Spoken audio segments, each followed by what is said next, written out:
দেশের একজন বিখ্যাত সাংবাদিক আনিস আলমগীর, যিনি 1991 সালে এবং 2001 সালে ইরাক যুদ্ধের সময় এই বাংলাদেশের পক্ষ থেকে এই যুদ্ধের রণাঙ্গনে তিনি ছিলেন। সেই বিখ্যাত সাংবাদিক আনিস আলমগীর, যার কোনো তুলনা হয় না, তিনি নিজেই তার তুলনা।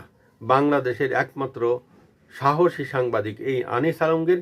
এই আনিস আলমগীর তিনি একটা টক শোতে একটা কথা বলেছিলেন, হয়তো কথার পরিপ্রেক্ষিতে একটা কথা বলেছিলেন, যে যদি ডক্টর ইউনূস এগুলো করতে থাকেন তাহলে এক সময় দেখা যাচ্ছে তার গ্রামীণ ব্যাংকের একটা ইটও থাকবে না এবং গ্রামীণ ব্যাংক পাবলিক ভাঙ্গা শুরু করবে, যেমনটা গত 18 মাসে তার বাহিনীগুলো, এই ইউনূসের বাহিনীগুলো সারা দেশে মব সৃষ্টি করেছে।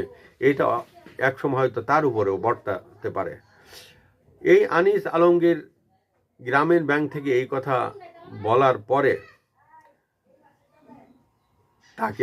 তার বিরুদ্ধে কেস দেয় ইউনূস সরকার এবং তিনি এখন জেলখানায় আছে। তার দোষ যে তিনি ইউনূস সরকারের দুর্নীতির কথাটা তিনি বলতেন, তিনি অন্যায়ের বিরুদ্ধে কথা বলতেন, তাই তিনি এখন কারাবন্দী অবস্থায় আছেন। এবং এই আনিস আলমগীর জেলখানায় শোনা যাচ্ছে তিনি অনেক অসুস্থ এবং তার শরীর অবস্থা ভালো না।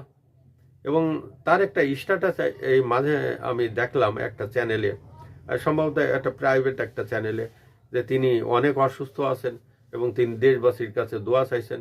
আমরাও চাই ডক্টর আনিস আলমগীরের মুক্তি এবং তার উপর যে অন্যায় করা হয়েছে সে অন্যায়ের বিচারটাও আমাদের বাংলাদেশের বিবেকবান মানুষের কাম্য।